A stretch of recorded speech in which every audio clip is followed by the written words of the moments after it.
What if I told you that one of the strongest men in the Bible was an 8-year-old boy? He was a child that grew up in a nation polluted by idols, surrounded by compromise, raised in chaos, and still became a warrior king who refused to bend, not to the culture, not to pressure, not even to sin. His name was Josiah. Brother, his story, it's the blueprint for how weak men can become strong men. If we're going to be honest today, a lot of men, well, they're exhausted, not physically, spiritually. You're trying to lead, you're trying to stay faithful, you're trying to keep your mind clean, and you're trying to protect your family from a world that's discipling your kids harder than the church ever has. But inside, you're feeling the drift, you feel the pressure, you feel the idols pulling at your soul. Nobody taught you how to fight this battle. Not your dad, not your friends, not the world definitely, but Josiah shows us that strength, it doesn't start having with the perfect upbringing. Strength, it starts seeking God and then tearing down the things that keep you weak. So let's talk about Josiah.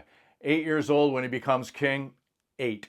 Most kids are learning to tie their shoes, and he's handed a broken nation. Judah at this point, it's a spiritual wasteland. High places everywhere, idols carved into every hill, wooden images, molded images, shrines to false gods, generations of compromise stacked on top of each other. And if any man ever had an excuse to fail, that was Josiah. But scripture says he did what was right in the sight of the Lord, and he did not turn aside to the right or to the left. Straight, focused, uncompromising. Then comes the verse that really hit me hard this morning. In the 8th year of his reign, while he was still young, he began to seek the God of his father David. 16. And while most men were chasing comfort, girl status, distraction, Josiah, he's chasing God. He didn't seek validation, he sought holiness. He didn't seek escape, he sought purpose. And this is where the transformation begins. A strong man isn't someone who flexes muscle. A strong man is someone that seeks God when no one expects them to.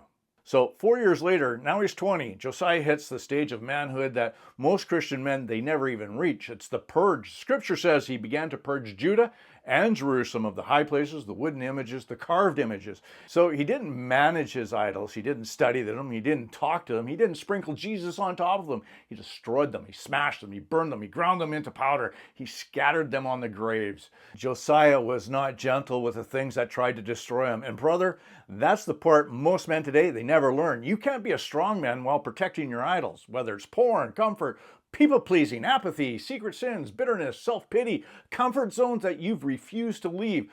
These aren't struggles, they're the high places, and they demand to be torn down, not negotiated with.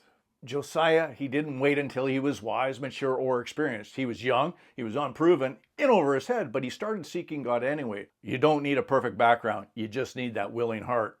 The verse also says that he did not turn aside to the right or to the left. That's rare today. Most men bend depending on who's watching.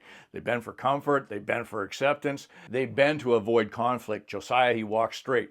And strength begins with direction, not perfection. Josiah didn't toy with sin. He didn't hide it in his back pocket. He didn't say, well, I'll deal with this later. He attacked it. And if you want transformation, if you want to become a man that God can use, if you want the clarity, the courage, the focus that you've been praying for, you've got to go to war with the things that have been holding you back. Not softly, not politely, not eventually, today. So brother, Josiah wasn't born a warrior. He wasn't raised in a perfect home. He didn't inherit a peaceful world. He wasn't handed a clean foundation. He inherited a big mess, just like you. But God, he forged him into a man who stood straight when the world around him was collapsing.